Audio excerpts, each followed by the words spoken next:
منو مخاطب مجبور کرد. بهم گفتن شور بخون، گفتم آقا اصالت چارچوب واقعا بیرون میکردن. آقا همینی که هست، ناراحتی خدافظ. باید ساختار رو شیکوند، حالا تو حوزه مذهبی تا حدی که چارچوب شهر بده اجازه میده. من معمولا دستمو میذارم رو خط قرمز. ببینید من تعریفم اینه که این موسیقی راک داره آروم آروم تزریق میشه به مداحی. یه خورده کوچه بازاری داره میشه، یه خورده زیرزمینی داره میشه مداحی انگار. مثل این میمونه که در جلسه کاملا رسمی عقد قرارداد مثلا نفتی، من با رکابی، من تعریفم از کوچه بازاری اینه. شأن جلسه رعایت نمیشه. تو سبد پلیلیست محرم جوانای امروز آیا شور آقای بنی فاطمه هم هست؟ پلیلیستش کیان؟ میخواید من به شما بگم؟ بله. آقای یه بار نژاد ما اتل متل تو طول هم بخونیم مردم، جمله سقوط هر مردم. چرا جمعیت گولم میزنه؟ گفت شب دارکی شد، واقعا دارک شد.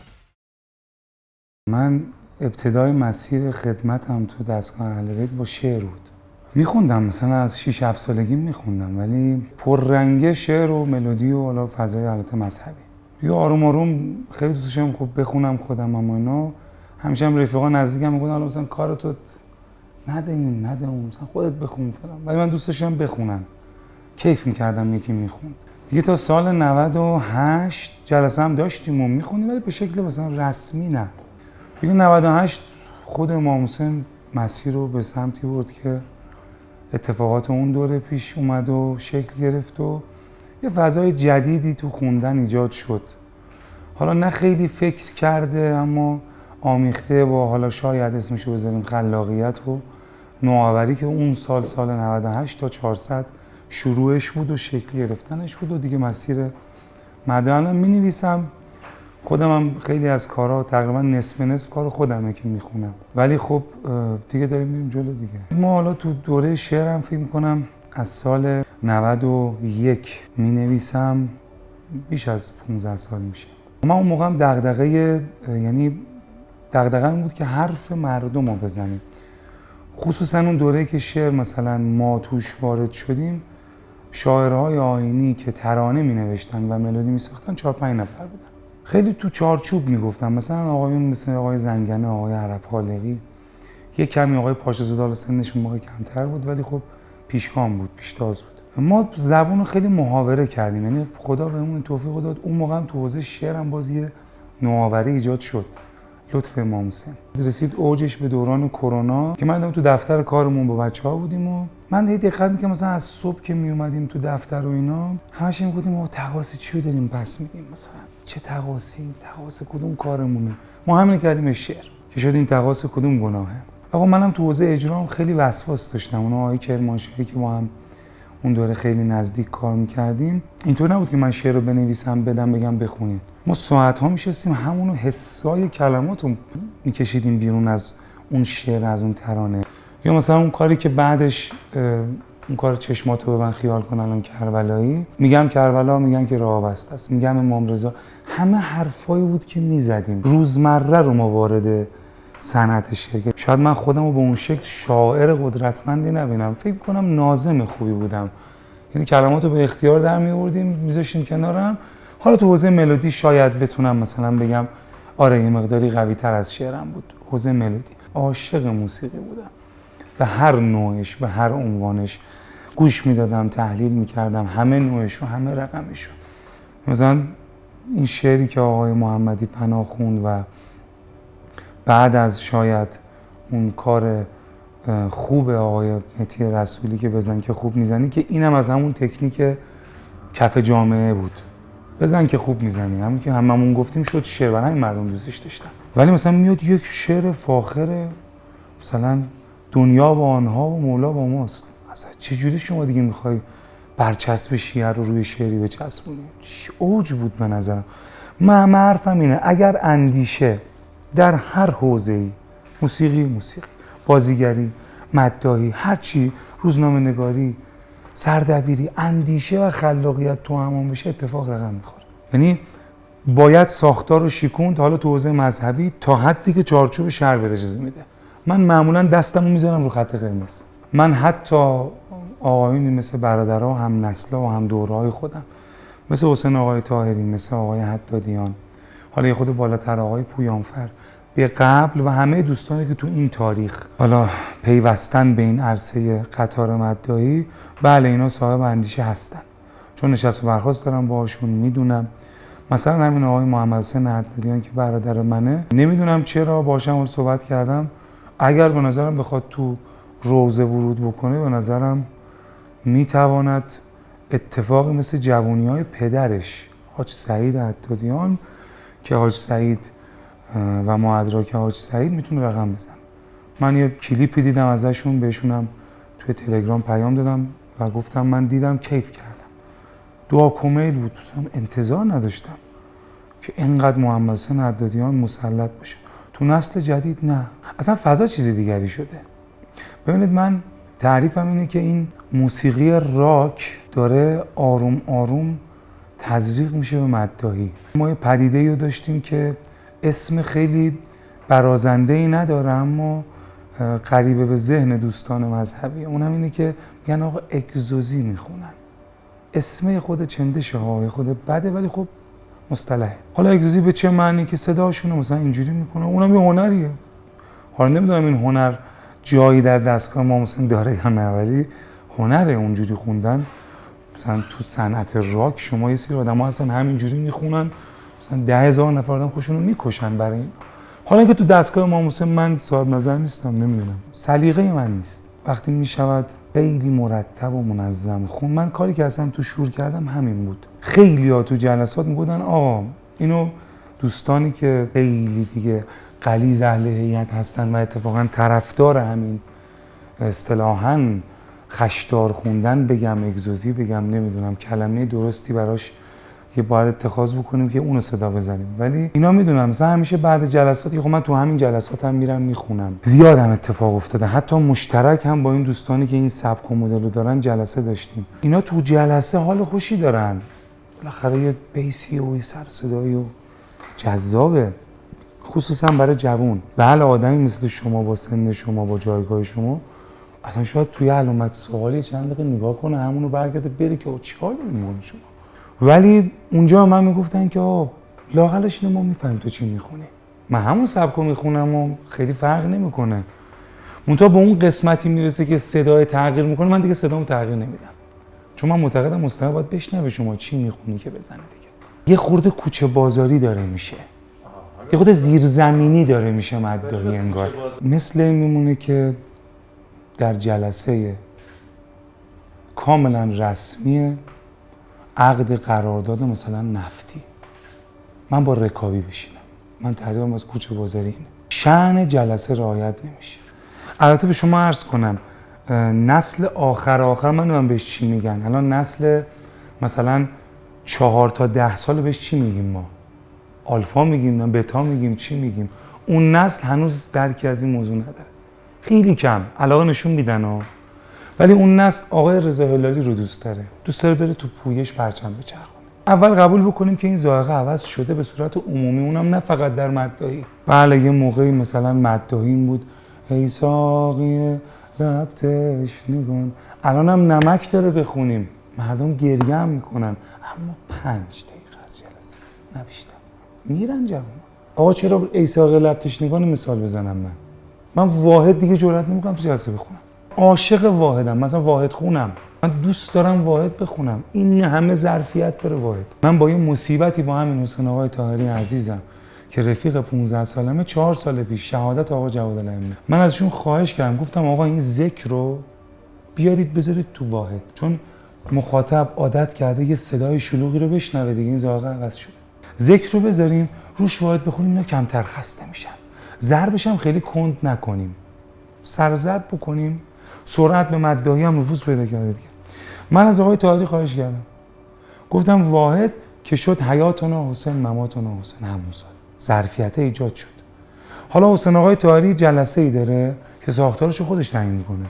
میگم آقا توضیح میدم تو جلسه، به یاد قدیمیاست، الان شور رو میزنیم، این 5 دقیقه رو دووم بیار تو رو حضرت عباس که اون ببین فرهنگ سازی بکنیم واحده بمونه دیگه. بازم میرن، حوصله نمیکشه. ما وظیفه‌ای داریم در عین این که این مخاطب رو هم داریم. ببین من این مثال بزنم، سال 96 ما حسینیه داشتیم، بلوار اباذر غرب، آیت الله کاشانی. من میخوندم. خب من کنار کیا بزرگ شده بودم؟ کنار آقای بنی فاطمه، کنار حاج آقای طاهری. تفکرم اینا بود. من رو پای آقای بنی فاطمه بزرگ شدم. 10 سال. همه چی از ایشون میگرفتم. حتی اگه ایشون به من یاد نمیداد، ازشون میکشیدم بیرون. خب میگفتم زمینه شورم نهایتاً مثلا شورای خیلی روانه. اوایلی بود که داشت این فضایی که الان داریم راجعش صحبت میکنیم ایجاد میشد. یه خیابون پایین ما یه آقایی میخوند به اسم آقای علی پورکاوه.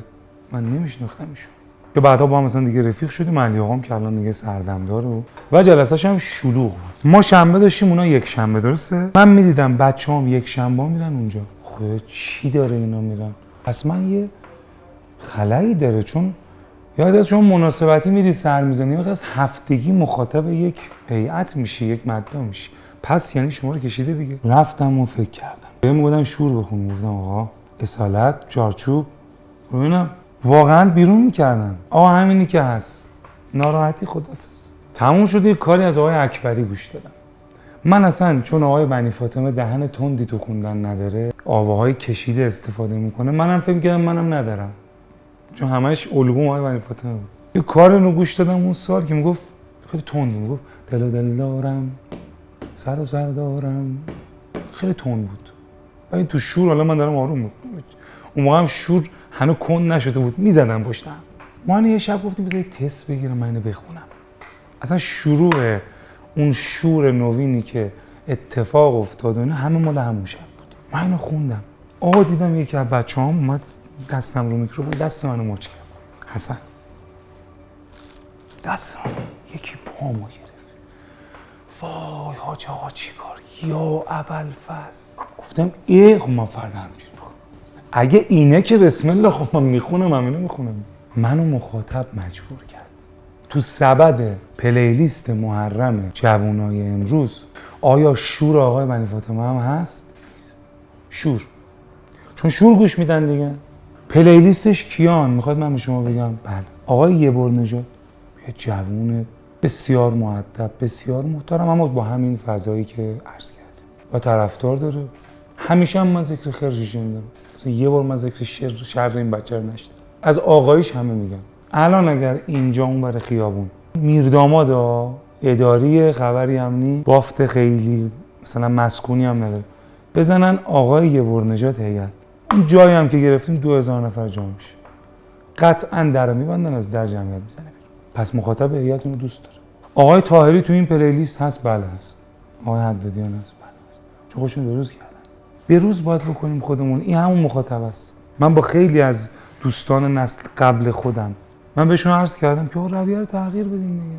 حالا بخونید اون زمینه رو هم بخونیم، اون روزه که سر جاش، واحدم آقا بخونیم، 2 شورم بخونیم، ما اتل متل تو طوله هم بخونیم، مردم میان. جمله سقوط هرمند دار.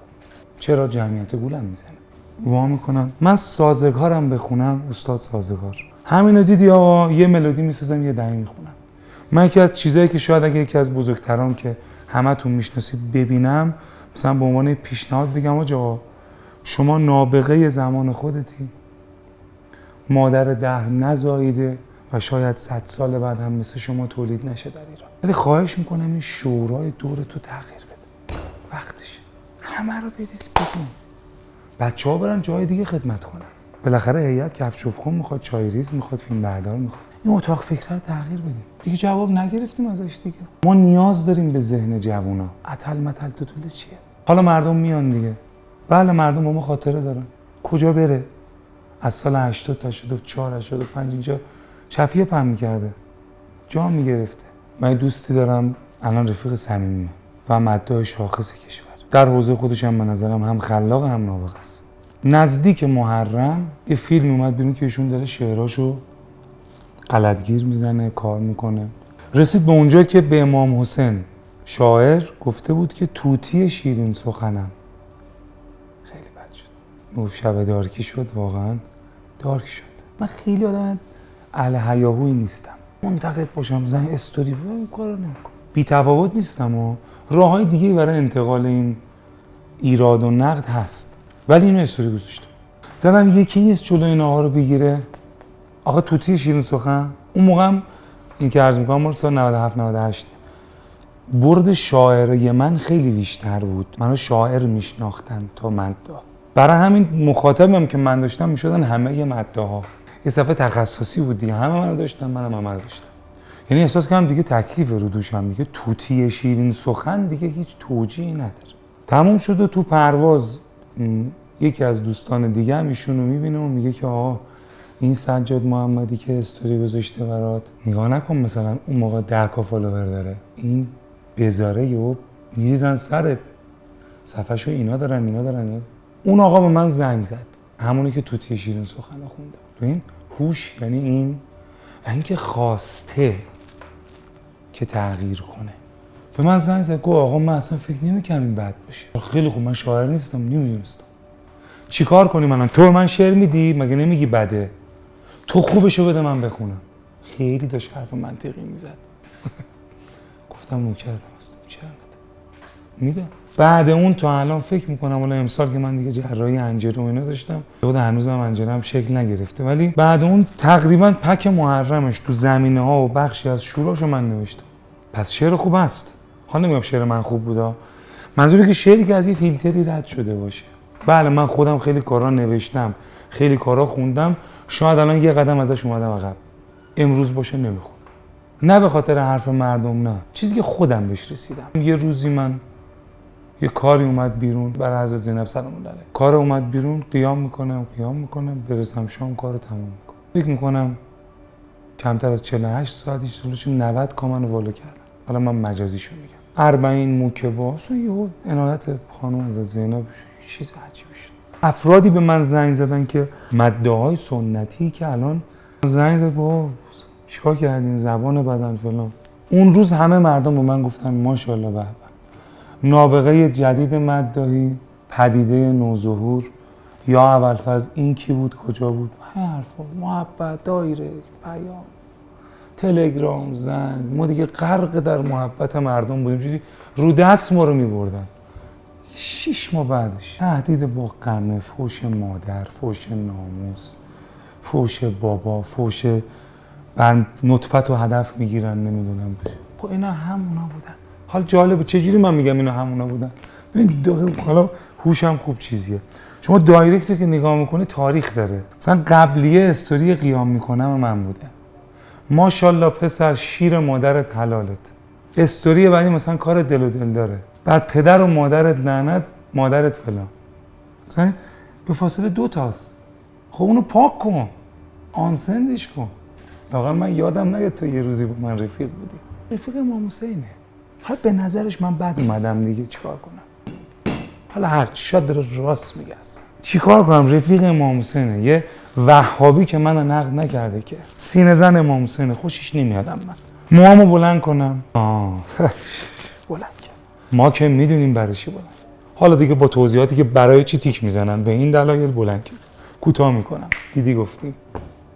دیدی گفتیم این اصلا از اول دنبال این بود که ریشامو بلند میکنم. چیه؟ ادا حزب اللهیا رو در میاری. رنگ وام میخواد، نمیدونم چی میخواد بره بیت بخونه مثلا. دوباره ریشامونو کوتاه میکنیم. معلومه برای کی کوتاه کردیم. باشگاه بدنسازی میریم. خب پس دیگه کار رفت رو بدنسازی. ظاهرا مثلا دوستای جدیدش بدنساز دوست دارن. مثلا دوستان رفیقام گفتن آقا تو بدنساز شو. مثلا چاق بشم میگن که این چاق شده. چون ما چیکار کنیم؟ ببین حرف مردم قشنگه. مثلا می ناراحت نمیشیم، میگم نه. حرم امام رضا میرم مثلا تقریبا هر بار میرم حرم امام رضا مثلا یه این پا اون پا میکنه میبینم دم حوض وایساده میاد و میگه سلام. میگم سلام. میگه آقا ما رو حلال کنید. میره. اصلا وایم نمیسته. من نمیدونم پشت داده چیکار کرده. مثلا ما همیشه اینجوریم، آدمایی هستیم که زود ریاکشن میدیم چون ایرانییم دیگه. ایرانی‌ها با محبت. بستر یوتیوب یه بستر بین المللی تر از اینستاگرامه. اینستاگرام خیلی تو ایران بلده، نه اینکه جای دیگه نیست، اما به عنوان اپلیکیشن حاشیه‌ایه، خیلی بهش پردازش نمیشه. خب به دلایل یوتیوب خیلی محبوب تره، همون امکانات اینستاگرام داره و یوتیوب هم یکی از دلایلش که در ایران خب خیلی رشد نکرد. یکی اینکه خب مثلا بحث تحریما و اینا بود، دو نقد کردن درآمد.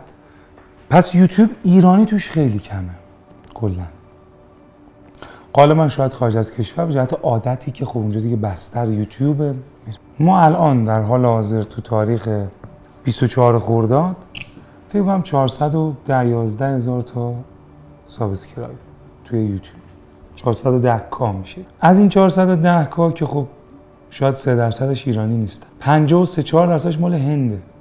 خیلی عجیبه برای خودم.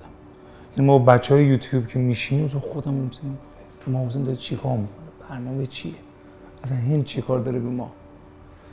به مثلا تو ایام ولادت آقا امیرالمومنین یه ساختمون بزرگ در بمبئی مرکز هند و در مرکز بمبئی فکر میکنم 2 برابر ساختمون جام جم گل‌آرایی شده بود با عنوان منم غلام حضرت شاه نجف.